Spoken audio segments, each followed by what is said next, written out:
ሰላም እንደምናላችሁ። አሁን የተገናኘነው ደግሞ በፕሪማች ሪቪው ነው። አርሰናል ከቶተንሃም ሆትስፐር ጋር በኖርዝ ለንደን ደርቢ በኤምሬትስ እሁድ ምሽት 2 ሰዓት ተኩል ላይ ጨዋታውን ያከናውናል። ስለ ጨዋታው ብዙ ሀሳቦች እናነሳለን። አድምጦታችሁን፣ ጊዜያችሁን እንዲሁም ደግሞ የጨዋታ ግምቶቻችሁን ስለምታሰፍሩ ከልብ አመሰግናለሁ። ስለ ኖርዝ ለንደን ደርቢ ብዙ እናነሳለን። ጋቢ ማጋለሽ አለመኖሩ በምን ያህል መጠን ሊጎዳ እንደሚችል እናነሳለን። ማን ይተካዋል? እሱንም በመጠኑ እናነሳለን። ፕሪዲክት ላይን አፓችን ተጠባቂ ነው የሚሆነው የኛን የጨዋታ የተጫዋቾች ግምት የላይን አፕ ምን ትሰማላችሁ? ኦፕታ ስለ ጨዋታው ብዙ ሀሳቦችን አንስቷል። እሱንም እንዳስሳለን። አርሰናል በኖርዝ ለንደን ደርቢ ቶተንሃም ሆትስፐር ላይ ትልቅ የበላይነት አለው። በምን ያህል ደረጃ የበላይነት አለው? ይሄኛው መርሃ ግብር ደግሞ ያሸንፍ ከሆነ ሌላ ተጨማሪ ሪከርዶችን ያስመዘግባል ወይም ደግሞ በእጁ ያስይዛል። እነዚህን ጉዳዮች በጥልቀት እንመለከታለን በስፋት ማለት ነው። እንዲሁም ደግሞ የኦፕታ የጨዋታ ግምትን ፕሪዲክት ላይን አፕን እንዳልኳችሁ በብዙ የምናነሳ ይሆናል። አሁን ሰዓቱ እናንተ የጨዋታ ግምቶቻችሁ የምታስቀምጡበት ነው። አርሰናል የኤንኤልዲ የበላይነቱን ለማስቀጠል በዚህ ጨዋታ ላይ ይጫወታል። የኖርዝ ለንደን ደርቢ የበላይነቱን ማለት ነው።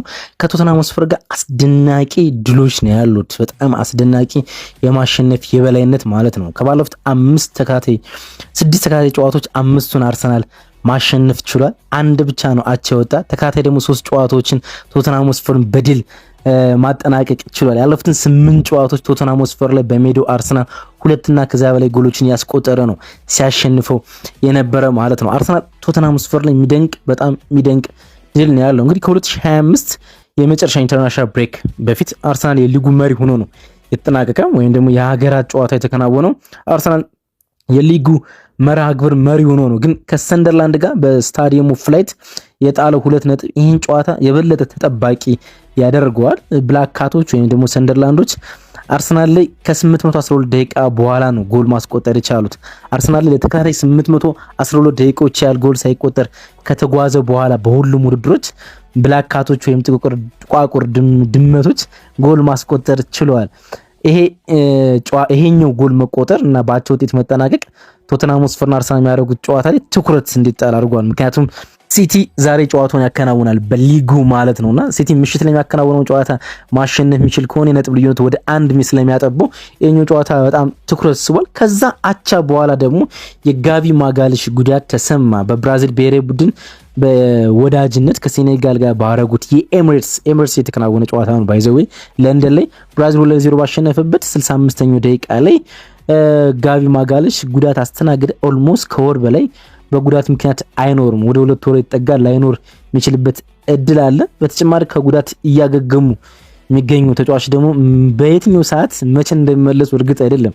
ማለዳ ላይ ዛሬ በሰናናላችሁ ፕሮግራም ላይ አድምጣችሁት እንደነበረው የትኛው ተጫዋች እንደሚመለስ ሚካኤል አርቴታ መናገር አልቻለም እና በዚህ ላይ ነው ደግሞ አርሰናል ጋቢን ማጣት የቻለው ማለት ነው። አሁን ጉዳት ላይ ያሉ ተጫዋቾች ዝርዝር ከፍ ብሏል። እርግጥ የሚመለሱበት ጊዜ የሁሉም በጣም በቅርብ ነው፣ ግን ደግሞ ለየትኛው ጨዋታ እንደሆነ እርግጥ አይደለም። የጋቢ አለመኖር በሁለቱም የሜዳ ጫፍ ላይ ወይም በሁለቱም ሳጥን ላይ በጣም አስቸጋሪ ያደርገዋል። በአርሰናል መከላከል ላይም እንዲሁ ደግሞ አርሰናል በማጥቃት በሚሄድበት ጊዜም ጋቢን ከሚፈልጋቸው ተጫዋቾች ውስጥ አንዱ ነው። በሁለቱም ሳጥን ወሳኝ ከሆኑ ተጫዋቾች አንዱ ነው። አርሰናል ለዋንጫ መፎካከር ከጀመረበት ከ2022-23 ሲዝን ጀምሮ እንደ ጋቢ አይነት አስደናቂ ተጫዋች ስለመኖሩ እርግጠኛ አይደለም። ጋቢ 67.6% የማሸነፍ ንጻሪ ያለው አርሰናል ጋብሪኤል ማጋለሽ ጋር 111 ጨዋታዎችን ከ2022-23 ጀምሮ በፕሪሚየር ሊግ ውስጥ አርሰናል አከናውኗል። 75ቱን አሸንፏል። የማል 67.6% ኦልሞስት 68% የማሸነፍ ንጻሪ ያለው ከሱ ውጭ ከ2022-23 በኋላ ከሱ ከጋቢ ውጭ ያደረጋቸውን 14 መርሃ ግብሮች ግን ብንወስድ በሰባቱ ብቻ ድል የቀን ነው ማለት ነው። በሰባቱ ብቻ ያ ማለት ደግሞ የማሸነፍ ንጻሪ ወደ 50% ይወርዳል ማለት ነው። ከ2022-23 ጀምሮ ጋቢ 11 ጎሎችን ማስቆጠር ችሏል። በግንባሩ ደግሞ 9 ጎሎችን ማስቆጠር ችሏል። ደብል ዲጂት ጎል ያለው ብቸኛው የፕሪሚየር ሊግ ተከላካይ ነው ከ2022-23 ጀምሮ ማለት ነው።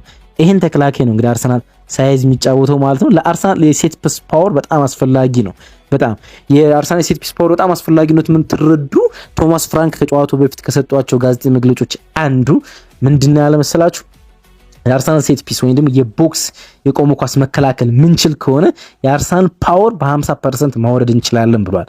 ወይም ደግሞ የአርሰናል ማጥቃት በግማሽ ማውረድ እንችላለን ብሏል።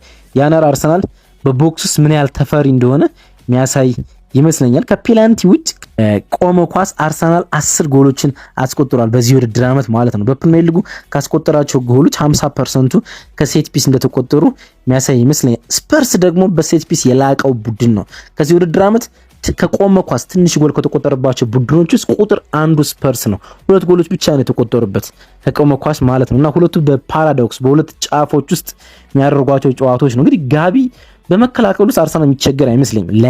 ለኔ ነው። እናንተ ደግሞ ሀሳብ ልትሰጡበት ትችላላችሁ። ጋቢ ማጋላችን በማጣቱ አርሰናል በመከላከል ያን ያህል የሚቸገር አይመስለኝም። በማጥቃቱም በብዙ ያጠዋል፣ በጣም በብዙ ያጠዋል። እንግዲህ አርሰናል ማን ሚኬል አርቴታ በዚህ ቦታ ላይ ይጠቀማል የሚለው ኢንተረስቲንግ ነው። ላይንአፕ ሲወጣ ምንመለከተው ክርስቲያን ሞስኬራ እዚህ ቦታ ላይ መጫወት ይችላል። ደግሞ ሲጫወት ተመልክተናል። ግን ክርስቲያን ሞስኬራ እዚህ ቦታ ላይ ተጫወተ ፔሪን ካፒዮ ገና ፊት ባልነበረባቸው ሳምንታቶች ነው። እንግዲህ ፔሪን ካፒዮ ግራግር ነው ከጋቢ ማጋለስ ጋር በብዙ ነገሮች ውስጥ ይመሳሰላልና ፔሩ ይሄን ቦታ የመሸፈነ ድሉ ሰፊ ነው። ሪካርዶ ካላፊዮሪ ገና ልምምድ አልጀመረም። ሪካርዶ ካላፊዮሪ የሚመለስ ከሆነም ይሄን ቦታ እሱ መሸፈን እንደሚችል መናገር ይችላል። ይቅርታ ለድምጼ አድማጮች። እነዚህ 3 ተጫዋቾች የመጠቀም እድል አለው። ሉዊስ ማይልስ ስኬሊ ግን በፉልባክነት የመሰለፍ እድሉ ሰፊ ነው ብለን መናገር እንችላለን። እንግዲህ ይሄኛው ብቻ አይደለም እንግዲህ ችግሩ በሌላኛው ጫፍ ውስጥ በአርሰናል ማጥቃት ውስጥ ሜክሺፍት አጥቂ ነው የምንጠቀመው ሚኬል ሜሪኖ ማለት ነው። ትራዲሽናል ስትራይከራችን ወይም ደግሞ ዋናው አጥቂያችን የሆነው ቪክተር ዮኬሬሽ ለጨዋታው ስለመግባቱ ምንም አይነት እርግጠኝነት የለም። ያለ መግባት እድሉም ሰፊ ነው። ለሙኒክ ጨዋታ ነው የመመለስ እድሉ በጣም ከፍ የሚለው ማለት ነው። ከ2024-25 ጀምሮ ሜሪኖ ብዙ ጎሎችን ካስቆጠሩ አርሰናል ተጫዋቾች ውስጥ አንዱ ነው። ከባለፈው የውድድር ሲዝን ጀምሮ ከሜሪኖ በላይ ጎል ማስቆጠር የቻሉት ሊያንድሮ ትሮሳርድና ማርቲኔሊ ነው። 9 ጎሎችን አስቆጥሯል። ከዛ ውጭ ሜሪኖ 8 ጎሎችን ማስቆጠር ችሏል። ያን ያህል ወሳኝ እንደሆነ ማንሳት ይቻላል። ስለ ስፐርስ ጥቂት ነገሮች እናንሳና ወደ አርሰናል ደግሞ እንመልሳለን።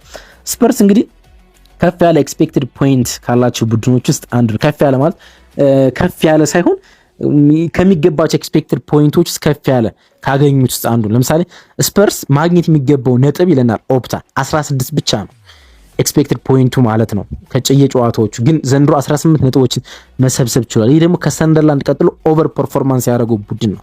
ሰንደርላንድ በኦፕታ መለኪያ መሰረት 15 ነጥቦችን ብቻ ማግኘት ነበረበት ኤክስፔክትድ ፖይንት የሚባለው፣ ግን 19 ፖይንቶችን መሰብሰብ ችሏል። 4 ከፍ ያለ ማለት ነው። ከሰንደርላንድ በመቀጠል ከፍተኛ ኦቨር ፐርፎርማንስ ያሳየው ቡድን ስፐርስ ነው ማግኘት ከሚገባው ነጥብ በላይ ማለት ነው። አርሰናል ለምሳሌ ሲቲ ማግኘት የሚገባቸው ነጥብ ነው መሰብሰብ የቻሉ ይለናል ኦፕታ ማለት ነው። እንግዲህ ስፐርስ ወደዚህኛው ጨዋታ የሚመጣ ከዩናይትድ ጋር 2 አቻ ከተለያየበት ጨዋታ መልስ ነው። እንግዲህ ከሜዳው በቶተንሃም ሆትስፐር ስታዲየም 2 አቻ ከተለያዩ በኋላ ወደዚህ የሚመጣ በሜዳው ለማሸነፍ አብስቶ ተቸግሯል። ግን ደግሞ ከሜዳው ውጭ በጣም ጥሩ ቡድን ነው። አሁን ደግሞ ጨዋታው የሚያከናውነው ወደ ኤሚሬትስ መጥቶ ነው።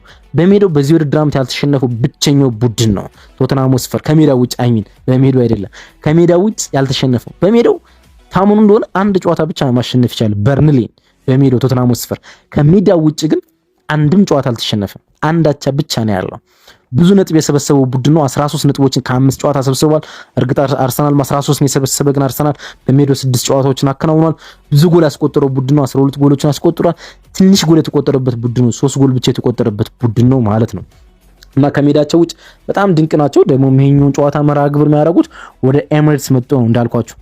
ኬንና ሱን የሌለበት ደርቢ ነው። እንግዲህ ለአመታት አርሰናል የተቸገረባቸው 2 ተጫዋቾች ቢኖሩ ኬንና ሱን ናቸው። ሶንግ ሆሚን ማለት ነውና ሁለቱ የሌሉበት ደርቢ ነው። ከሴፕቴምበር 2014 በኋላ ለመጀመሪያ ጊዜ ሁለቱም አይኖሩ። ሴፕቴምበር 2014 1 አቻ በተጠናቀቀ ጨዋታ ላይ ኬን ጎል ማስቆጠር ከጀመረ በኋላ ስፐርስ ካስቆጠራቸው 82 ጎሎች አርሰናል ላይ 22ቱ ማስቆጠር የቻሉት ኬንና ሱን ናቸው። ኬን 14ቱን ሱን ደግሞ 8ቱን። ያ ማለት 27%ን ጎል ስፐርስ አርሰናል ላይ ማስቆጠር የቻሉት እነዚህ 2 ተጫዋቾች እንደሆኑ ማንሳት ይቻላል። የእርስ በርስ ግንኙነታቸውን እስኪ በቅርብ ጊዜያት ውስጥ ያሉትን እንመልከትና ጥቂት ላስገርማችሁ። ያለፉትን 6 ጨዋታዎች በፕሪሚየር ሊግ ስፐርስ አንድም አላሸነፈም። 1 አቻ ብቻ ነው የተለያየ። 5ቱን አርሰናል ማሸነፍ ችሏል። ያለፉትን 3 ተከታታይ ጨዋታዎች ደግሞ አርሰናል በድል ተወጥቷል። 3ቱን ተከታታይ ጨዋታዎች ከመሃል ነው 1 አቻ የመጣ ማለት ነው።